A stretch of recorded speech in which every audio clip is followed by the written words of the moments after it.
than Monopoly. More than Monopoly, using interactive games to teach business basics, including finance. For those of you who did not recognize the music choice for this month, it was Baba Yatui, Swahili for Our Father. It was performed by the Grammy-winning Soweto Gospel Choir with the Royal Philharmonic Orchestra. This song was the theme song for the 2005 video game Civilization 4, composed by Christopher Tin. The song became the first piece of video music to be nominated for and win a Grammy Award. I thought it was appropriate music for today's choice, and I also liked it. Thanks to those of you who owned up to your weekly usage for screen time. I know that my phone tells me every week how many hours I have spent on that screen, and well, it seems off. I mean, really, how am I spending that much time on my phone? I don't think it knows precisely what I'm doing. Like sometimes I might take it and put it down and not actually be looking, but in general, I do think it's correct. And I think the trends are correct. And this screen time is not just for gaming, although I have been known to play a little bit of Tetris and 1010. According to Lori Gracie of TechNotes, preschoolers age 2 to 5 spend 5 minutes per day playing on the console and 10 minutes on mobile phones. For children age 5 to 8, the numbers go up to 19 minutes and 21 minutes. For teens age 8 to 12, they already are at 55 minutes per day playing games on the computer and 34 on the console. And then by the time teens reach age 13, or teens between the age of 13 and 18, they spend 69 minutes per day playing on the computer console and 29 minutes per day playing on their mobile phone. So while I can cite studies on both the positive and the negative effects of computer screen time and gaming, one thing for certain is that our kids and students and myself love games. 2 enterprising organizations decided to meet the students where they are on screen. And both of these organizations decided to tie something educational into the games that the students were already playing. It's kind of like how I sneak kale into my spaghetti sauce. Today, Matthew Giorgio, founder and CEO of MediaSpark, will demonstrate GoVenture and how their various game offerings can be used to introduce your students to the basics of business development and money management. Nick Knight, game producer from the Singleton Foundation, will speak about Venture Valley, a free PC and mobile game intended to make financial competence fun and engaging, and how best to utilize this within your classroom. And finally, I will review 3 great traditional board games that help with general business skill and money management. There is so much more than Monopoly when it comes to gaming, so let's let the games discussion begin. Matthew is an engineer, inventor, designer, writer, and entrepreneur, and the creator of GoVenture, one of the original and most widely used series of educational games and simulations in the world. Matthew's educational programs have reached millions of people around the world through thousands of schools, nonprofits, government agencies, and Fortune 500 companies. I am excited to learn a little bit more about the GoVenture game and want to turn this over to Matthew. Very good. Thank you, Robin. I'm going to share my screen here. Let's go with window. Let's see what we can find is there. Okay. There we are. Share. So hopefully you're seeing YIPPEE in a GoVenture slide right now. That sounds good. Wonderful. Well, thanks again for inviting me to be here today, and thanks for everyone for coming. So I'm Matthew Giorgio. And as Robin mentioned, I've been designing educational games and simulations for over 20 years. And I've been fortunate enough to have my various creations used in thousands of schools and universities and businesses, Fortune 500 companies around the world. This map shows you some of our customers around the world, our institutional customers. And everything that we do with our products, or my main company is called MediaSpark, but our products are called GoVenture, is based on this learning methodology that we describe as experiential, social, and gamified learning. So by experiential, we mean learning by doing through games, simulations, virtual role-playing experiences, live role-playing experiences. By social, we mean people learning together, collaboratively, competitively, or in peer-to-peer or mentoring type relationships.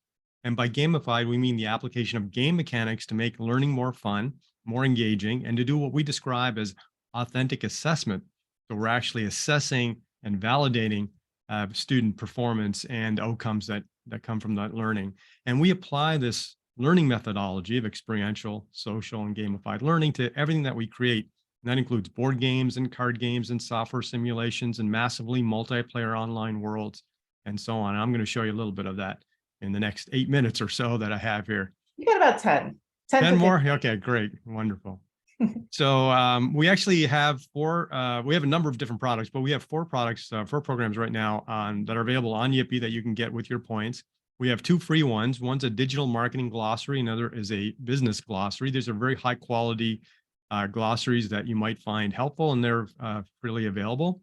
We also have a board game bundle. So we have a new food truck board game that teaches students the basics of business by running a food truck in a board game format. You can also teach accounting using this game, and it actually comes with a bundle with 3 different games that we've designed over the years. And that's available on YIPPEE as well. And then the other program we have is our entrepreneurship simulation. And this is the main one. This is what I'm going to demonstrate to you today. So this is a very realistic online simulation that you can have your students play so they actually get to experience business.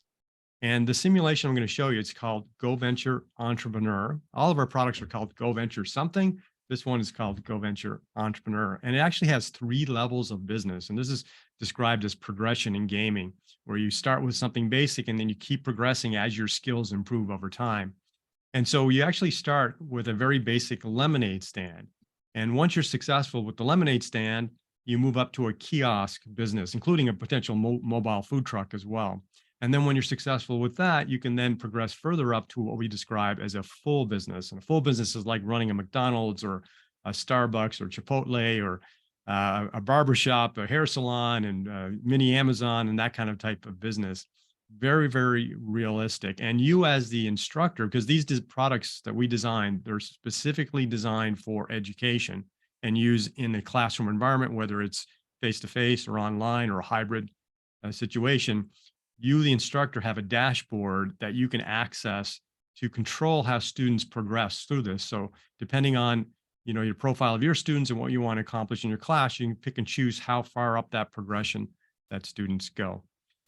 And before I demonstrate the program, I also want to mention that it includes full curriculum resources. So it's not just a piece of software. We have a full book that you get access to and you and your students get access to. We have over 144 videos, what we describe as micro-learning videos, very short videos with quizzes built in that teach all the fundamentals of business, from marketing to accounting and finance and so on. Instructor guides, user guides, dashboards, and the assessment is all fully automated. This is one of the things that the instructors really love, is not only are students engaged, but the assessment itself is actually fully automated for you. And you can actually customize the assessment as well to meet your needs. So let's dive in and take a look with at the lemonade stand to begin with. Now, I've already been playing this lemonade stand, so I've gone through the setup and tutorial process. I've already chosen a location for my lemonade stand in this neighborhood. You can see it here with this red map marker. And what I'm going to do now is actually make and sell lemonade. And they're very basic concepts. So the first thing we want to do is go to the grocery store, and we can buy some lemons and sugar, buy some cups and some water. And I can check my my cash flow here. I've got $60 in cash. I can check on my bank account. So let me buy that so I can afford that. So now my cash is down to $23, but I have all the inventory I need. You can see it right here. I have all the inventory I need to make my lemonade. Then I have to decide on my recipe. And I have a couple of different options here. I can have sour and watery lemonade, or sweet and lemony lemonade, or somewhere in between. Now, here's the trick, is most customers want sweet and lemony. They'll be happier with sweet and lemony lemonade. But the problem with sweet and lemony lemonade is that it costs more to make. So if you look at my ingredients here, as I drag this slider, my cost of goods, which a student may not know what cost of goods means yet, and that's okay, my cost of goods changes. So sweet and lemony costs me a lot more than sour and watery. So I could potentially may or may not make more money, depends on the circumstances. So let me choose somewhere in between. So now I've got my recipe set, I've got my inventory, and here I can set my price. So I'm going to set my price maybe around $2, but wait a minute, look at the weather. Looks like it's going to be a hot and sunny day. So hot and sunny day means demand is probably going to be up a little bit higher than normal. So I'm going to stick at $2.50 for my lemonade. And if I look again at my cost of goods with my recipe, I have to look around my camera here to see my screen. I'm going to make a good amount of money, about $1.18 on each sale. So that's pretty good. So now let's open for business and see what happens. We're going to click the open for business button. And here we go. Customers are now coming into my business. I have to actually click this button to mix the lemonade, and I have to do it quickly to make sure I serve my customers. And you can't hear this, but there's music and sound effects happening. And notice above my lemonade stand, we're seeing these emoticons. That's my customer feedback. So I actually get real-time feedback about things that my customers like and don't like, which might include the quality of my ingredients, the speed of my service, my price, and so on. And in some cases, you'll see some red X's, which means I'm not mixing my lemonade fast enough. So I'm missing out on customers who are in a hurry.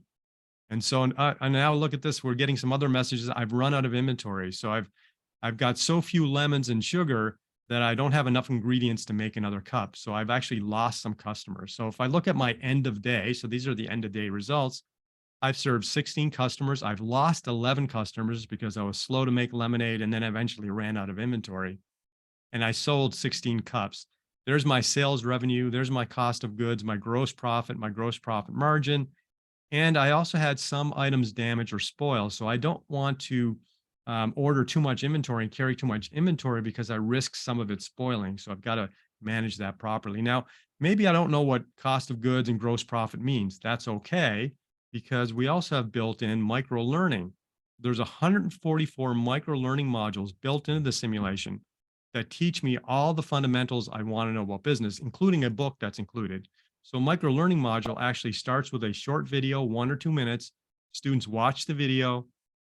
Then they have a slide with their review or reflect on what they saw in the video. And then they have a short quiz that assesses whether they've understood what was in the video or not. And there's 144 modules. Each one only takes a few minutes to complete, and you can pick and choose which ones to assign to your students. So all the fundamental concepts of business are built into the simulation itself. And on the assessment side of things, we can bring up a report and look at all the details of how well we're doing. And this report is available to you as my instructor. And the assessment is all automated with what we call a skill score. Now, I've just only played 1 day of this lemonade stand, and I could repeat this process again and play a second day or as many days as you want me to play for this exercise. And I can change my recipe. I can buy more inventory. I can adjust my prices. I can check out the weather. And I'm going to pause here and talk about why this experience was important. Now, think about this very simple experience that I demonstrated in literally 2 or 3 minutes. Think about the depth of learning and experience that I'm exposed to as a learner in this very, very simple simulation. You know, I've had to deal with product quality through my recipe. I had to deal with cost of goods, managing inventory, forecasting sales, adjusting prices for profitability, looking at the weather and the effects of my consumers. I also have different consumer psychographics in different parts of the neighborhood, where some neighborhoods are less affluent than others and may not want to pay as much for their lemonade. All this is happening in literally a 2-minute experience. This is the power of simulation-based learning, experiential learning, is we can expose students to so much, and they get to make the choices. They get to see the consequences of their own choices. They get to fail and succeed from that failure and learn from that failure until they become really successful. And what happens with the lemonade stand simulation is once you've run it for a certain number of days and become more and more profitable, more successful, in other words, demonstrated your competencies, you're then allowed to upgrade to a second lemonade stand in a different part of the neighborhood. And you can hire a virtual character to run that lemonade stand for you. So now you're dealing with employees as well. And then eventually you can run a third lemonade stand, kind of have a little mini lemonade empire, and demonstrate your ability to succeed managing inventory and pricing and so on for multiple neighborhoods at the same time. That's all done in this very simple lemonade stand. So what happens once you're finished the lemonade stand, and you as the instructor can decide when they're finished? There isn't really no end goal to the lemonade stand. You can just keep on playing. Well, then you can level up to the kiosk business. Let's go ahead and take a look at that very quickly. I'm just going to fly through this in the next few minutes that we have here. So with the kiosk business, now there's more products, more options that I have to deal with. So the kiosk business, we actually have 6 different product types that you can choose from. In this case, I'm running an ice cream kiosk. So I have an ice cream sundae, an ice cream cone, an ice cream bar. So unlike Lemonade Stand, I have 3 products now, not just 1 product. I have 3 prices I have to manage. I have more inventory to manage. I have actually 3 different suppliers that I can order from at different price and quality levels as well. And then I have to go and actually order my inventory and have it arrive. I can hire employees. I have up to 6 different employees that I can hire for my help me with my kiosk. I can schedule the hours that I'm going to open. So again, unlike Lemonade Stand, now I've got another decision to make. I've got a marketing module where I can invest money in marketing. I've got finance where I can look at my receivables and my payables. And then when we now have unlocked a whole bunch of really valuable reports and very realistic reports like balance sheets, income statements. We can look at customer feedback reports. So any type of report, even accounting reports, because you can actually teach accounting. We have a manual accounting feature you can use to teach accounting with the general ledger and general journal. And so now the idea is I would run my business the same concept, the same way I did with the Lemonade Stand, except now I'm selling ice cream in a larger part of the city with more variables to deal with. And my assessment continues to be automated, but with even more details in my assessment report as well. So we're analyzing your skills based on more metrics and more variables. And then once you become successful with the kiosk, and ultimately you can run 3 kiosks with a mobile truck, you then level up to the full business. And this is where it becomes super comprehensive. I'm going to show you a restaurant here. And we have about 20 different businesses you can run, as I mentioned, from Chipotle and McDonald's and barbershops and hair salons and automotive repair shops. And you can run the simulation multiple times with your students running different businesses. So now we're in the big city and we even have a clock and the clock is moving. Everything runs by this clock. So let me go ahead and accelerate the clock. And I'm going to open for business. It is Monday. Let me set my work hours for Monday. So you can see now much more granular detail happening here where I'm open for business. Here come my customers. Here's my products. So I've got a lot of products, a lot of different considerations of those products and pricing and so on. I've got lots of employees now. Like, look at all these employees that I have to consider. These are job applicants, and I can hire employees by doing actual interviews and looking at their skill levels. I can train them. I can include benefits and incentives. I can conduct very, very detailed marketing with different marketing programs, targeting, messaging, media selection, very detailed financing with payables, receivables. I can take out loans. I can sell shares in my business and actually pay dividends to my shareholders. We have the detailed reports that we had in the previous kiosk and even more. And as you can see, it's super, super realistic. In fact, I can confidently say this is probably the most realistic small business simulation that's ever been created. And this is the whole concept. You get all of this with our entrepreneur simulation. So I'm Wait, going to Matthew, stop there. Yeah. what's the grade level that you recommend for this?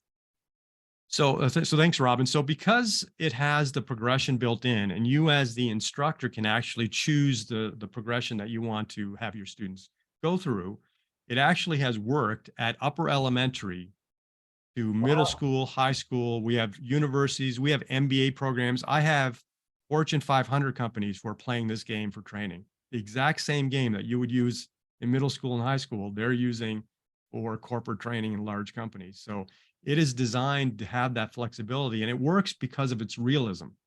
It's all based on real world actions, and that makes it transferable. And again, giving you control as the instructor to kind of pick and choose what fits for your students. And can you just talk a little bit more about what the instructor sees at the end of a game? Like if they say that everyone's opening a lemonade stand or a kiosk for, a week long or something like that. How can the instructor use this to assess where the student is understanding or not understanding the business concepts? So the cool thing about a simulation like this and how we design it is if students are making reasonably good business decisions, they're going to be successful because they could go bankrupt if they don't. The other cool thing about this is this is not a game you can set it and forget it. You don't just make some choices and then walk away and let it run. You actually have to be engaged completely in every single minute and hour, simulated minute and hour of the experience. So if students are making reasonably good business decisions, they're going to progress. And if not, they're going to go bankrupt. And you can, so we actually have a various assessment options that you can choose. So part of it is what we call participation. So if you tell your students, look, I want you to play 3 months of the lemonade stand. And if they've played 3 months, and you can see that through your dashboard, then you know that they've put the work in and they've made reasonably good business decisions. In the case of lemonade stand, 3 months is about 3 hours of effort. And then we have what we call skills score as well. So if you want to grade beyond just participation, but also on performance, that's where this report that I'm bringing up here, we have a skill score that's automatically calculated. Now I'm showing you the full business skill score. This is a super comprehensive one. The lemonade stand is much simpler. But if you look at the skill score, you can see we're actually assessing students on every holistic aspect of running the business, from not only their finance, which is profit, revenue, and profit margin, but their leadership in terms of maintaining their business reputation, their health, their sales in terms of customer service and customer satisfaction, brand equity, advertising effectiveness, everything. It's a completely holistic measurement, all completely automated. And as an instructor, what you're looking at on my screen here, let me go to my dashboard here. This is the instructor dashboard that you have access to, exactly what I'm looking at here. And you can bring up what we call the performance report for your students. So you'll see a table like this with a list of all of your students and a summary of exactly where they are. And then you can click on any student's name to actually look at their detailed report. So it's all automatically calculated there. Yeah. Excellent. It is very powerful. I can see how, the simple or the starting of the lemonade stand could be good for the younger grades. And then, wow, is that really powerful for the older grades? Before we move on, and thank you so much for sharing this and showing this to us. I just want to make sure that there are no more questions before we move on. Give everyone while you're doing that, Robin, I'll just have one last thing to show in case people are interested. So based on my experience in building these products, so I have a team, I design the products and I have a team that I've been working together with for many, many years, and we build these products. I now share my experience designing experiential learning in a newsletter. That's free newsletter. You can get at teachingsuperhero.com. And we put out an issue every week where I'm doing a video or an article of how I design something or how you can use something in a class to get students engaged with experiential learning. I invite you to check it out. Excellent. And we will make sure for everyone who's on today that we get all of these informations and any of the things like this shared in our follow-up information so that you can have it there also. Thank you so much. That was great and very informative. I really appreciate you taking that time. We are going to move on to our next presenter, and that is Nick Knight. And he is here today to talk about his product, but I wanted to introduce him a little bit because he has a very interesting background. First of all, he gained his initial prominence in the entertainment industry as an award-winning illusionist, performing on stage and television in over 30 countries. Maybe you've seen him on ABC's Champion of Magic, Masters of Illusion, and Magic on the Edge of Television specials. Following the years performing Magic, Nick worked as an executive in animation and gaming, creating and pitching original gaming, film, and television concepts to top executives in studios like Disney, MGM, Nickelodeon, and Nat Geo. Currently, he's the producer for Venture Valley, a cross-platform competitive business building game for the Singleton Foundation for Financial Literacy and Entrepreneurship. So here he is in his man cave, Nick. Thank you very much, Robin. Well, it's great to be here with everybody. And thank you, Matthew, for that demonstration of yours. I'm going to go and get one of those and play around with that as well. That looked really fantastic. So I'm going to share my screen real quick. And while I do that, I'll introduce myself. I'm, as Robin said, my name is Nick Knight. I'm the producer for this game called Venture Valley from the Singleton Foundation. And I'm going to pop it up on the screen right now. And if you guys can see that, welcome to Venture Valley. So Venture Valley is a product of the Singleton Foundation. And just real quick to tell you, the Singleton Foundation is a nonprofit that its mission is to inspire entrepreneurship and make financial competence fun and engaging for everybody. So they do that through a number of products. They have an entertainment channel called Million Stories. They have a game, Venture Valley, and they have a couple of actual hands-on products that are like apps to help you create a business plan and some things like that. So I can touch on those at the end real quick if you guys are interested, but I think all of the things the Singleton Foundation does is very helpful for educators.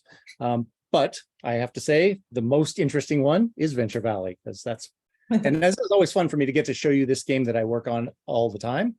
Venture Valley is a multiplayer business simulation esports style game. So it's got a lot going on. What we do is we try to engage players, make it really fun and entertaining, something they would actually do at home on their own time, not make it feel like schoolwork or anything like that. And they actually are learning entrepreneurial and financial literacy concepts while they play the game. They also get to play it with their family and friends in a competitive fashion. So that actually adds a lot to it, gives it kind of a little bit of an esports spin. I'm going to take you into the game a little bit and show you around. So first, you're looking at the main menu screen. One of the things you'll notice is that I have an avatar here that sort of looks like me. And that's one of the fun things everybody loves. I'm just going to show you very quickly. Our avatar builder is a lot of fun. Just to get your character established in the game, you can come in and choose from all the different, those were haircuts, by the way, but since I'm bald, they're not showing. But anyway, different eyes, different eyebrows, different mouths. And then you get into some crazy hats and glasses and masks. And with the combinations of things you can do here, the players have a lot of fun really creating an identity in the game. Then we're going to come back out of here, and real quick, I'll touch on some other things on the main menu before we get into the game. The game teaches a lot about different businesses. It starts off small and easy from running your own dog walking business. Very simple concept, right? You walk a dog, you get paid for it. Pretty simple, not a lot of cost of goods there, things like that. But eventually you can run businesses such as a robot factory or a movie theater or something like that. So it gets much, much more complicated as you move through the game. To see some of the businesses, you can pop into the business portfolio here, and you can see all the different businesses that you can control as you play the game. And what's interesting about this screen is that it shows, first of all, the 3 products. Every business we have has 3 products. So you can see the 3 kind of products that you'll progress through in that business. So dog walking, and then of course, as everybody knows, llama walking is next, followed by alligator walking, which takes a lot more skill.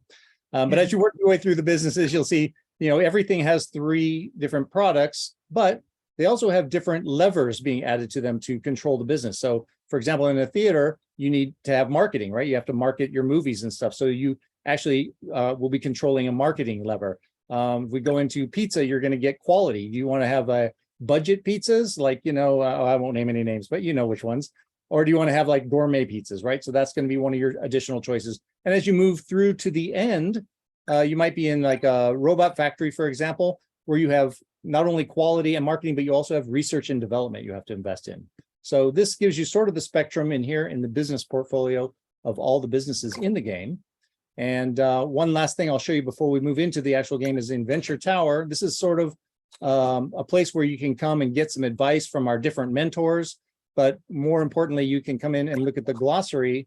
And we have a glossary here of all the terms that are used throughout the game that students, if they come across something they're not familiar with, they can come here and find out what it means. And we also have an icon in the game that they can click on, which will pop open a glossary term so that they can learn while they're actually playing the game. So that gives you a quick overview of the main menu. Now let's jump into the game.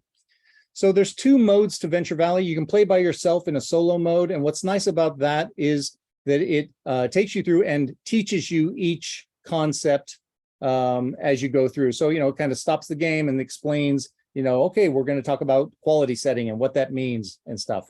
So it's an experience to go through on your own. You'll go through a lot of different levels. I'll show you a quick preview of that. So we have different ones here. You're learning about setting wages. In this one, you're learning about taking out loans and managing more than one business at a time. And as you go through each of the towns, you learn more and more and more. But today I'm going to focus on our multiplayer mode, because in a classroom setting, I think this is really quite unique and very interesting. So the multiplayer, you can play with the public, the general public, and just go in and play a multiplayer game. But you can also create your own matches and choose everything you want to be in that game. So for a teacher, you might want to set up a particular curriculum that Venture Valley would help explain by having the students play. And to do that, you would just come in and choose private match. And you can see here we are. You can see I'm in it. I'm the host, and I can add players, or I can add AI players. So I'm going to add one guy playing against me who's not a human. Okay.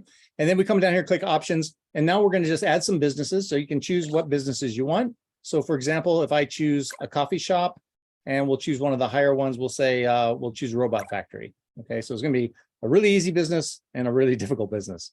And the next thing we're going to do is choose next. We're going to choose the goals for those businesses. So the Venture Valley game is goal-based. So you're not just trying to have the best business, you're actually trying to achieve a goal. That's how you win. So the goal could be have a coffee shop that earns the most revenue, more than the competitors, or it could be sell the most cups of coffee, or the level 2 cup, which is the espresso drink, or the level 3 product, which is the small bites menu. You could do that, or you could have it just be the highest valuation. And what's interesting about this is it takes players down a different path of understanding. If you want to sell the most of something, what would be the best way to do that? You would probably have a low price and try and attract as many customers as possible and sell the most. Doesn't ask you to make the most profit, it's asking you to sell the most. However, if you wanted to have the most revenue, you might have to take a different approach, right? You might have to have slightly higher prices, or maybe higher quality products that sell for more. So these are some of the decisions players learn just through the process of playing the game. So we'll go ahead and set most revenue for the coffee shop, and we'll say sell the most first level Robot Factory product. Okay, and that looks good for that. I'm going to hit confirm, and now we have a couple other choices. We're going to make it a very short match. It's a 5-minute match here. Okay. The lots means how many businesses can they build? I'm only going to have them build 2 since there's only 2 goals, but you could have more if you wanted.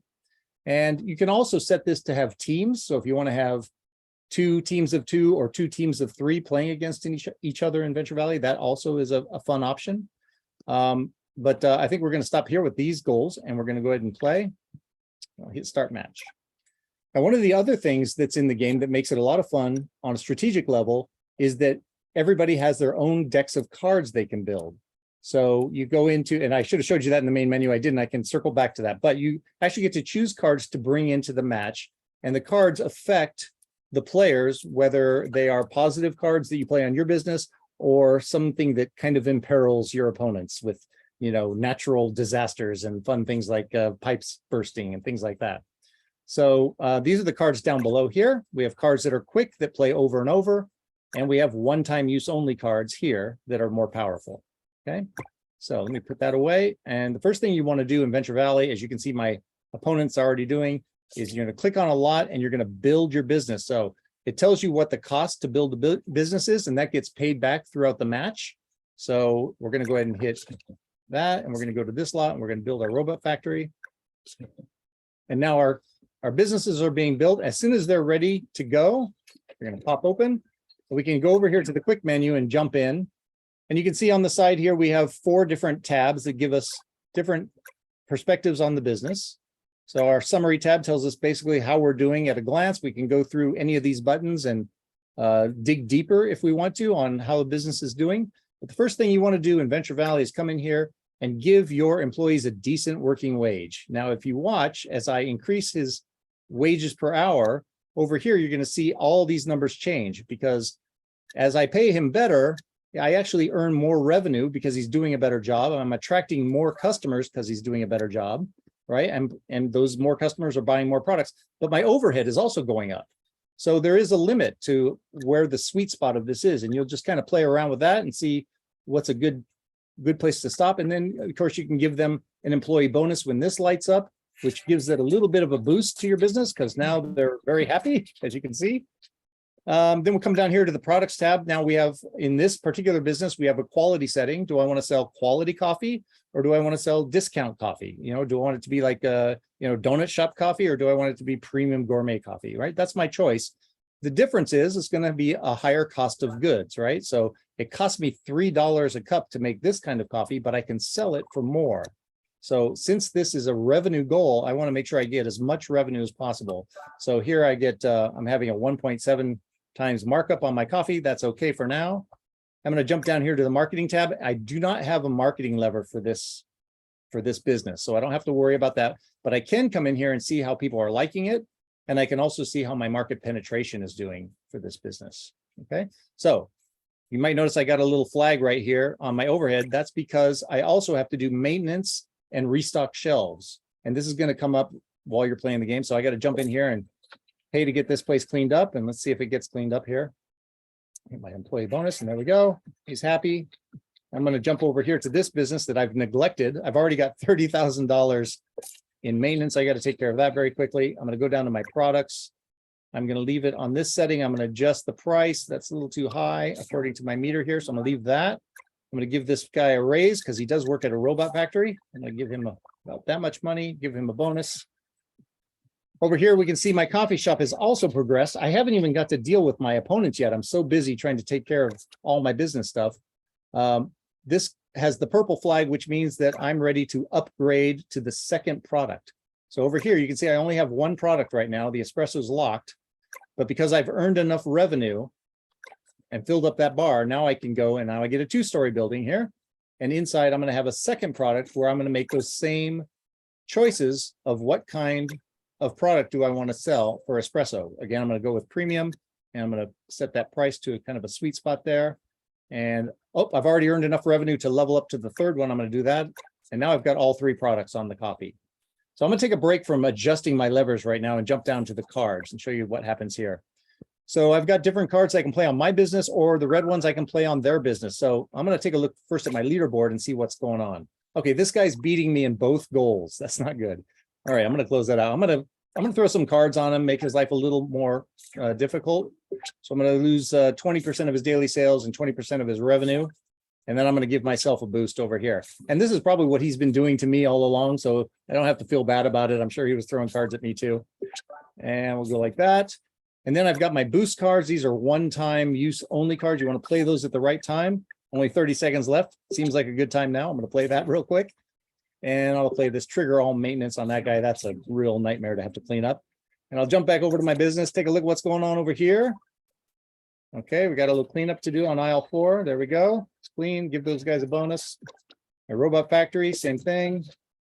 Give that a bonus. And let me take a look at the leaderboard now. I think, okay, I'm doing better. My coffee shop, I'm winning that goal. He's still beating me in the robot factory. We're running out of time. Let's see who wins.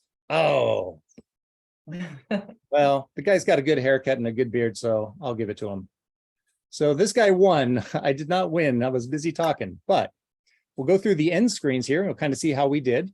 So I won in the coffee shop goal of earning the most revenue, and he won in the robot factory selling the most Mobots. Now, if for some reason we had managed to tie, then our total revenue of all our businesses would have been the tiebreaker over here. So that's how that works. Go to the next screen. This tells me at the end of the match, all my businesses automatically get sold off, and hopefully they were profitable and I make some money. So this is telling me what I won at the end of the match.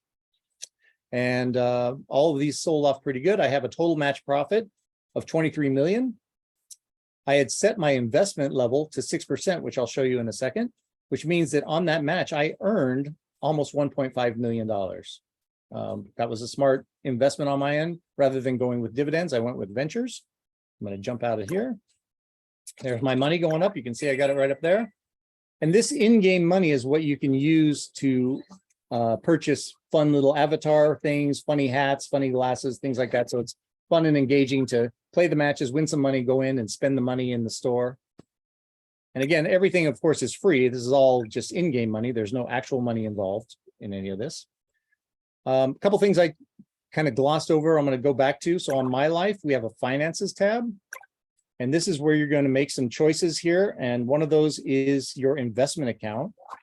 And on your investment account, you have a choice between dividend or venture. And again, those are those little pop-ups I was talking about where you can learn what that means. So do you want to make a big giant bank account here and earn a percentage on that balance every game? Or do you want to gamble basically on venture and hope you do well in a game and earn a percentage on that? So this is you can split the difference 3% each, or you can go one way or the other. Then backing out of this real quick, I'll show you the deck builder. And again, this is what I was talking about, where you can create your own decks and bring them into the game. And what's fun about this is as you play Venture Valley, and you are very competitive and it's a very fast-paced game, but you're going to learn that when there's certain goals, that you might want to have a set of cards that helps you in that goal. It might be sales goals, it might be marketing goals. We have different cards that do different things, and you get to go in and create a deck of 5 quick cards and 5 boost cards, and then save it and name it.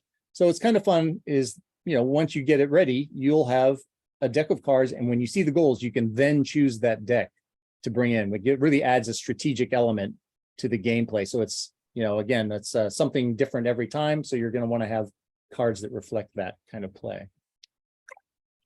So, Nick, what grade or age level of a student do you see using this? Yeah, so we target 13 to 25, but we have seen as young as 11 play this game very successfully and really have a great time. And then this is used. The game is played a lot in college campuses, universities. So we get every level of player, from the casual who just want to go through and play, in the solo mode and a kind of easy pace, to the really competitive guys. And they come in and they play teams and they play against each other, and it's all about who wins at the end. So it's a lot of fun for them. Gotcha. Thank you. Sorry, I didn't mean to interrupt, but no, not at all. I was just gonna say, if there's any questions or anything you guys wanted to see or dig deeper on, I'm happy to answer any questions.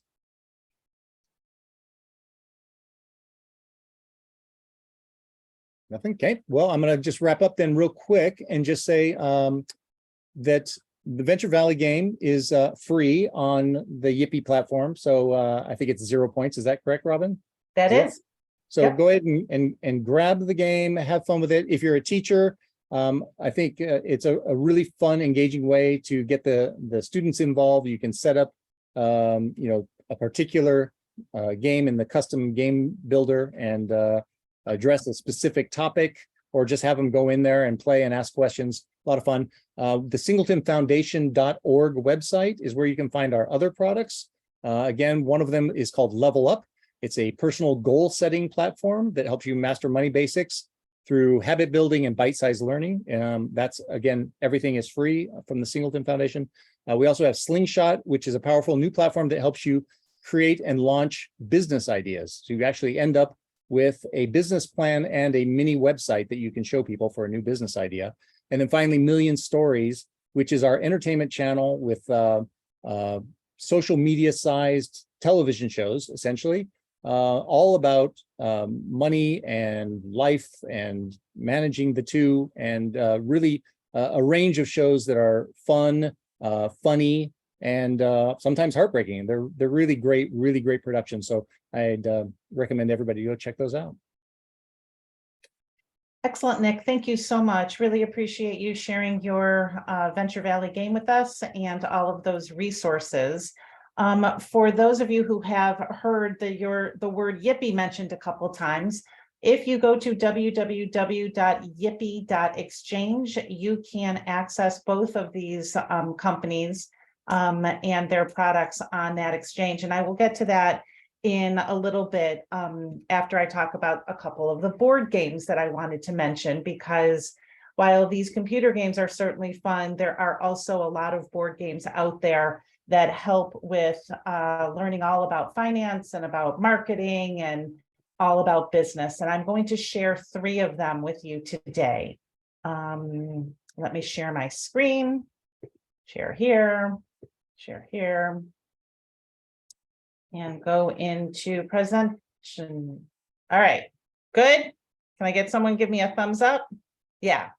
All right, let me go back, because this is actually slide 2. I'm going to be talking about board games, and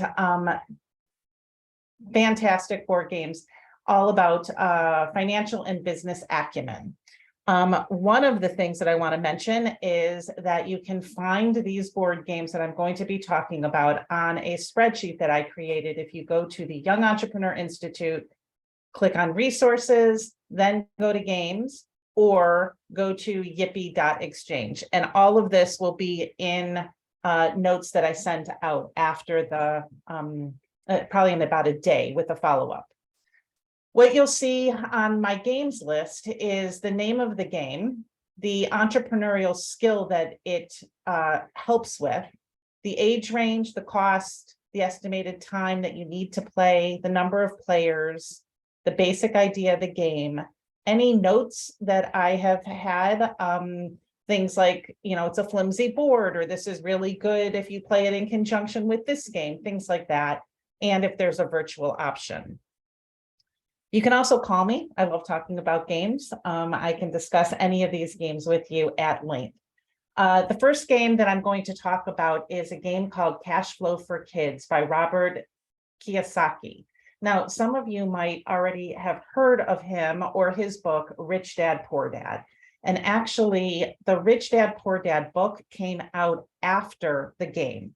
The game started and he realized that there was such a need for it that he ended up creating this book that was featured on Oprah and, sold millions of copies. And now there's a whole sort of franchise on the Rich Dad, Poor Dad companies. It's not only this game. There's a second version of the game. There's a lot of books. There's a book coming out about women in finance. And he has really been able to do with his company what he preaches in Cash Flow for Kids. Cash Flow for Kids teaches all about cash flow, business, accounting. Really, it helps you understand the flow of money and what you need to sort of get to the next level, which I'll explain in a second. It's a bit expensive. It's over $70. It's for 2 to 6 people, and it takes at least 30 minutes to play. I would recommend 45 to an hour the first time you play, because you got to kind of get into it. I have used this with other educators before, and I always recommend to the educator to play it or get familiar with it without your students at least once before you show it to your students. It is pretty technical. I recommend it for a mature middle schooler or a high schooler. It talks all about cash flow. And so you have to have a basic understanding of math and of business. The premise for this is you are in this circle, in the center circle, and until you can accumulate a certain amount of wealth, you won't be able to move to the outer level or the, oops, I'm trying to admit someone here and it's not working. If Evan, if you could admit someone, that would be great. You won't be able to move to the outer circle here or the outer perimeter and actually have your funds work for you. So what he's trying to say here is you have to get out of the rat race. The actual pegs that go around are colored rats. You can see here that his rat is like a little character. And until you have accumulated enough wealth to get out of the rat race and actually have your money start working for you, and you know that you're going to have monthly income from different businesses and different sources, can you actually get out of the rat race and make money work for you? The premise of the book is that those lessons or these kinds of lessons are what rich dads teach their children, and that we all should know about it. The game has cash ledgers, and it has a financial statement where you can work out, what are your expenses? What are your income? It talks all about, and it actually gives real life sort of examples of, oh my gosh, I have to pay this bill, and this was a surprise bill, and this person wants to borrow money, and how does all of that affect your cash flow, your personal cash flow, and your ability to create wealth. I played this for the first time with my then college senior, who commented that he wished he had played this before he took his accounting 101 class. I'm going to go on to the next one real quickly. The next game that I wanted to review that kind of has the same theme of finance and accounting and business is a game called Payday. Now, this payday, you might remember from when you were in middle school. I remember it from when I was in middle school. It definitely has had a facelift, and it has some new professions in it. I think it's getting to about time to have another facelift. And if you go to look for this, please make sure that you put in pay dash day or pay space day. Payday, one word, will get you to a whole nother game that is not appropriate for most students, for younger students for sure. So definitely pay with a space day if you go look for this on your own. By Hasbro. It teaches budgeting and finance. It's only about $18. It's for 2 to 4 people. You can play it for 15 to 30 minutes. You can definitely play it longer if you wanted to. In fact, I just was working with one educator here in Cleveland who purchased, I think it was 7 or 8 of these games so that they could have one big class teaching session where all the students would be able to see the board and see what was going on in this particular game. And I recommend it for the middle school years, although it is on the box itself says 8+, but I like it for sort of the 5th, 6th, 7th, 8th grade. The game is set up like a calendar, and you roll the dice and you go through your days, and different things happen to you on different days. And you also have different kind of careers that you're working with, but you end up learning all about the good things and the bad things. And you can write those down here on this, particular notepad here, and play this game for 3, 4, 5, 6, 7 months, however long you want to play. And the goal is to have the most amount of money or the least amount of debt when you're done with the game. So it does teach about budgeting and about, sort of real life skills also, and money management here. It is definitely something that I've seen the kids play, and they catch on really quickly and enjoy playing this. So it's why I recommend that game. The last game is a game called Money Bags, and this is by Learning Resource. And this is really good for the younger students, the elementary grades. That's at least what I think. It is, 7+ is the age that is recommended by Learning Resources. It's about $15, and it takes 15 minutes or so to play, and it's for 2 to 4 people. This is really a counting game and sort of a get familiar with money and how to make change. The object of the game is to go through, you start here on the green on the S of the money sign, and you roll the dice and you move through all of these different places that you can land on. And when you land on it, you also spin the spinner here, and you have to make change within the given parameters of either no nickels, no pennies, no quarters, and you have to figure out other ways to make change.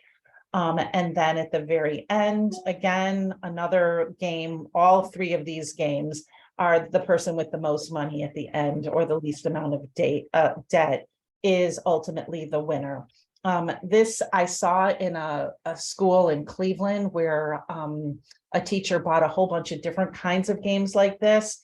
And at the end of the class period, the entire class was surrounded this game versus the other games, which is kid tested and, approved by YIPPEE and YEI and me, because the kids really enjoyed it.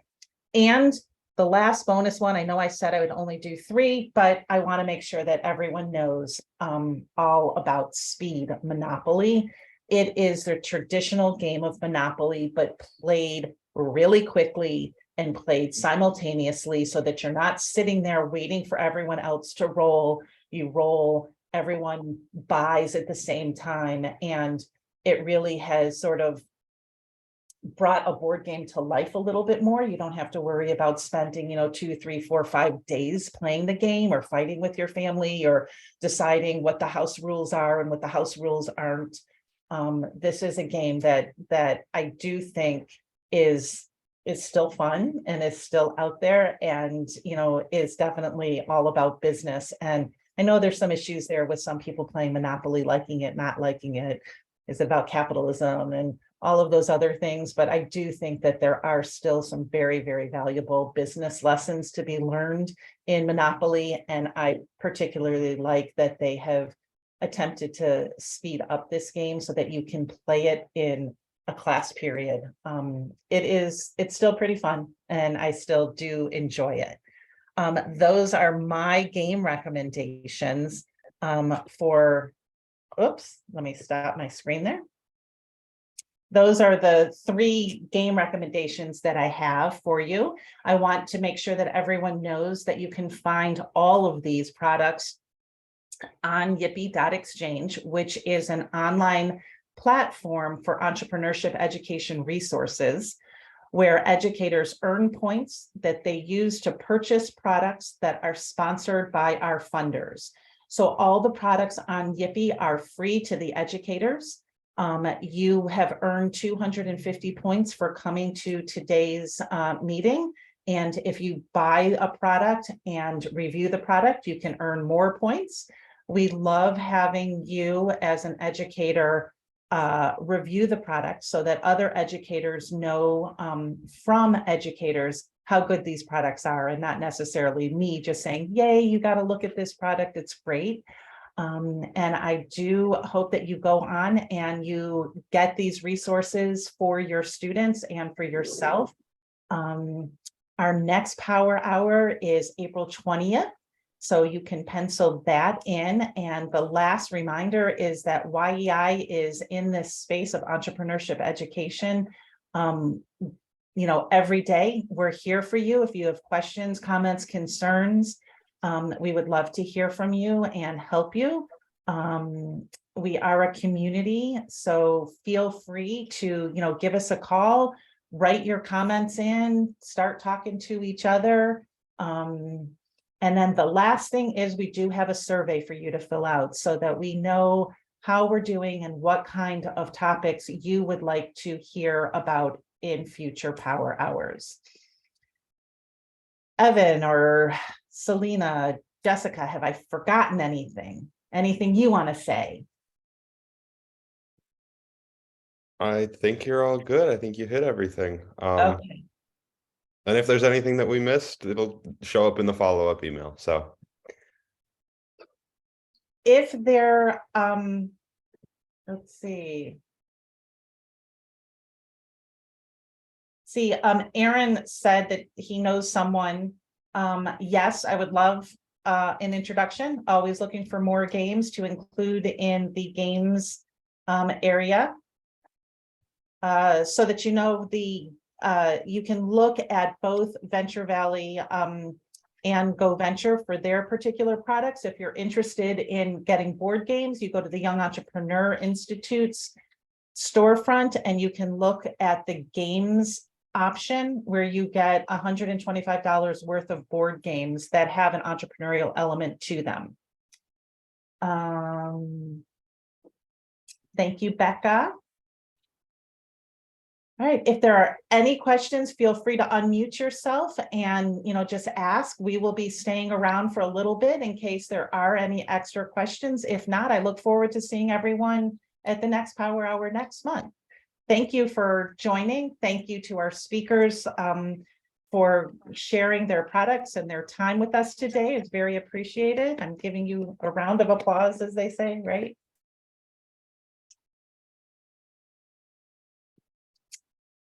And thank you for joining us.